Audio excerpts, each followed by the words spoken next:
Yung possible na reason kung bakit hindi natatanggal yung tagas sa mga makina nyo. Maaari kasing na lost thread na yung kinakapitan ng bolt. So yan na yung thread natin. Kung makikita nyo nga naman, halos maubos na talaga yung thread. What's up best friends? Ngayong araw i-repair natin itong tagas dito sa cylinder head natin.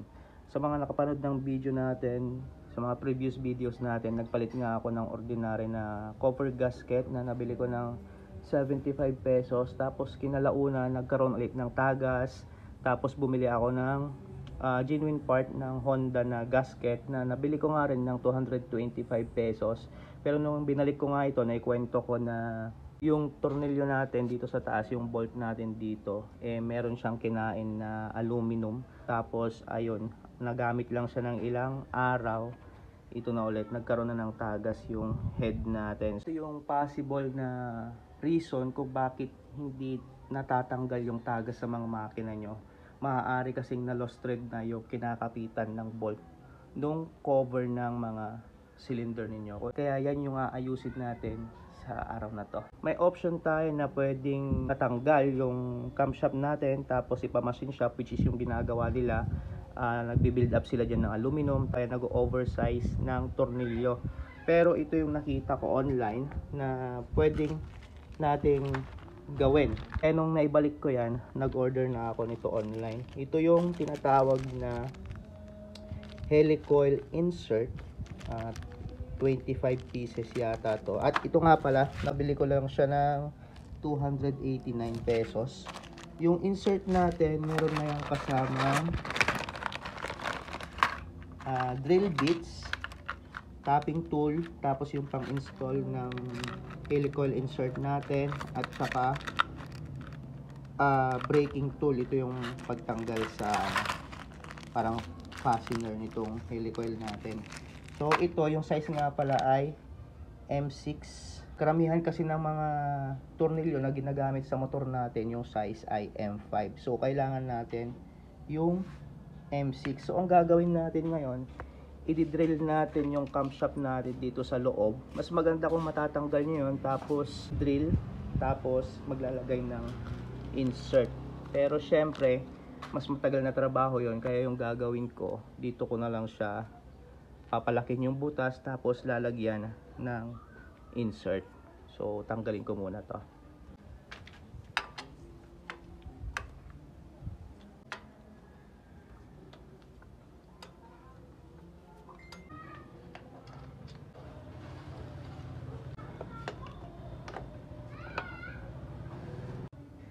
Okay, so bali dito sa part na to yung na lost thread. Silipin nyo yung thread natin kung ano na yung itsura.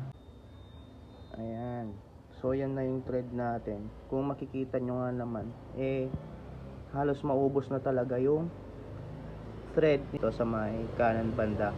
So yung gagawin natin, normally kasi pagka na lost thread na yung kinakapitan ng bolt, pud-pud na yan, hindi na kailangan yung drill bits. Pero tignan natin kung kailangan pa ba natin yung paluwagan or palakin yung butas para malagyan ng helicoil insert. At ito nga rin pala yung kabilang part ng camshaft holder natin. Kung titignan nyo, nag-wear out na rin yung thread nya dito. Baka sooner or later kailangan na rin niyang i-repair. Yan o, may part na natatanggal. Ngayon, ang susunod kong gagawin dito, itatap ko or ilalagay ko itong tapping tool natin. Dapat maganda yung pagkaka-align niya, center, straight dapat, para maganda yung magawa natin na paglalagyan ng helicoil insert natin. Mukha siyang madaling gawin pero medyo may kahirapan to, kasi kung makikita niyo naman yung pwesto nung gagawin natin, may mga nakaharang dito. Kaya dapat talaga alalay lang yung pagtatap natin dito. Pagka nailagay na sa center to, pwede na natin gawan siya ng thread, which is yun yung paglalagyan or pagkakagatan ng helicoil na ilalagay natin dito sa loob ng i-repair natin na thread.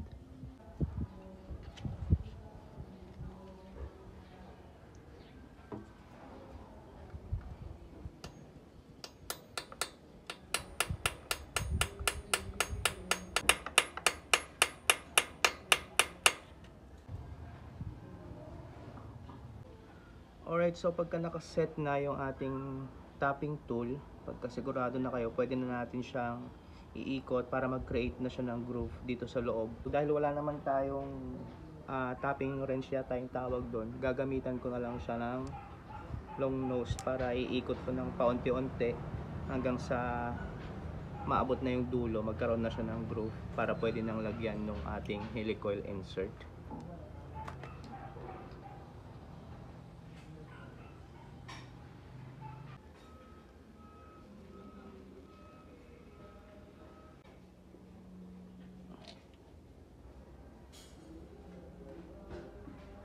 Okay, so silipin natin kung okay na ba itong gawan natin ng thread.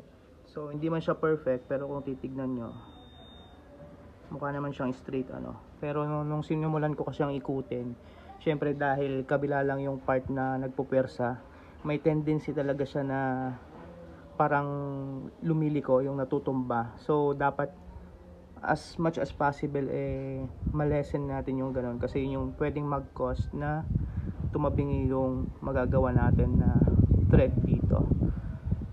At ito yung itsura nung nagawa natin na groove ngayon.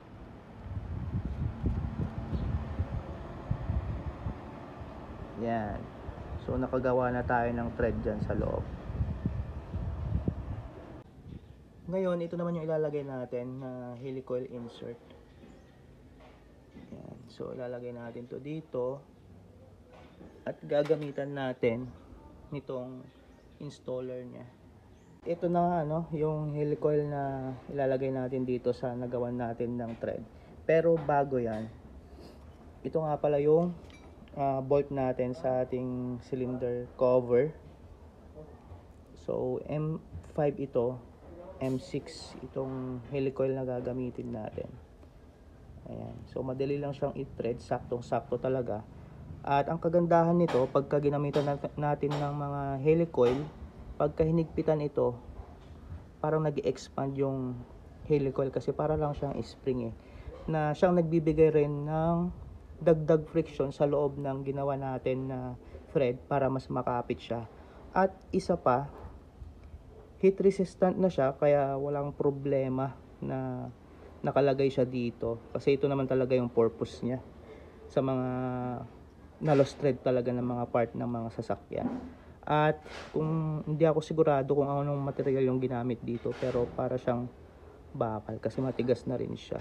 Tsaka magsisilbi na rin to na parang permanent fix kasi nga matibay siya. At kung sakali man pagdating nga ng panahon, dahil sa pagbaklas at pagbalik natin dito ng tornilyo, pwedeng masira, walang problema kasi ito ay pwede namang palitan, lalo na marami tayong extra 25 pieces to. So just in case in the future masira to, okay lang kasi pwede siyang palitan. Nga lang, pagka ito yung na-lost thread ulit, yun talaga yung time na kailangan nating magpa-build up siguro or magpalit nito, buo nito, or magpa-build up nga, tapos re-thread, gamitin yung same na bolt o kaya naman oversize ng tornilyo. Ganun. Yung part ng paglalagay lang naman ng thread, yung medyo kailangang maayos kasi dito na parte, madali na lang to kasi ilalagay mo na lang tong insert doon sa nagawa mo na thread.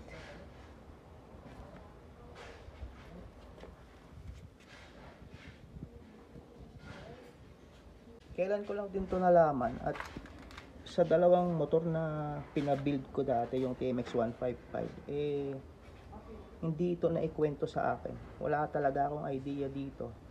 Nakita ko lang talaga to online. Okay, so ito na yung na-install natin na helicoil dito sa ating camshaft holder.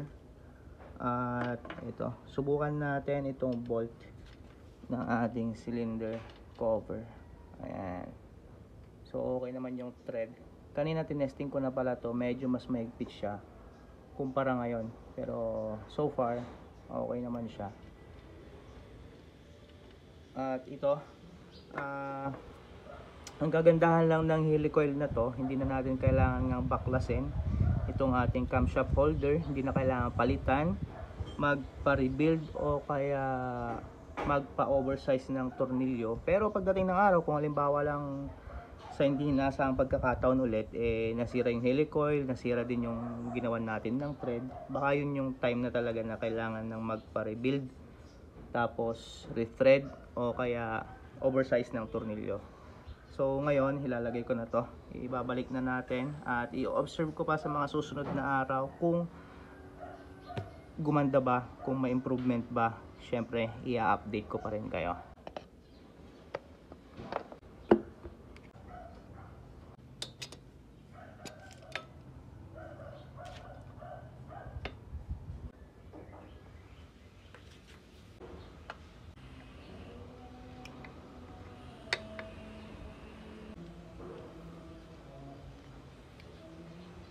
Ito na, lumabas na talaga yung problem natin. Siguro medyo tabi yung nagawa nating thread kanina. Kasi tignan nyo to, medyo mahigpit na siya pero hindi pa siya talaga nakalapat yung bolt natin dito sa loob. Samantalang sa kabila, maganda na yung pagkaka-fit niya. Dito, meron pa namang ihihigpit. Pero nag-aalangan din naman ako kasi baka naman yung tornilyo yung matanggalan ng ngipin. Pero ayan, so far okay naman siya.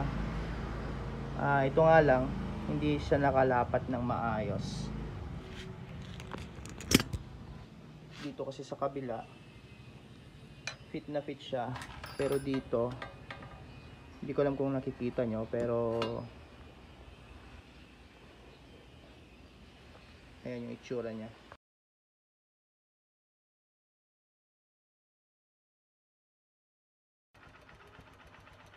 Ito yung mga best friend kanina, hindi naka-align. Inaayos ko na. Tinanggal ko yung helicoil na nilagay ko kanina. Tapos pinalitan ko ng bago. Para lang mailapat ng maayos. Kasi umalis ako kanina. Yung pinaandar ko kasi, meron talagang singaw ng hangin dito. Kaya pagkabalik ko, pinalamig ko yung makina. Tinanggal ko yung nilagay ko ng helicoil kanina. Tapos ito, pinalitan ko ng bago.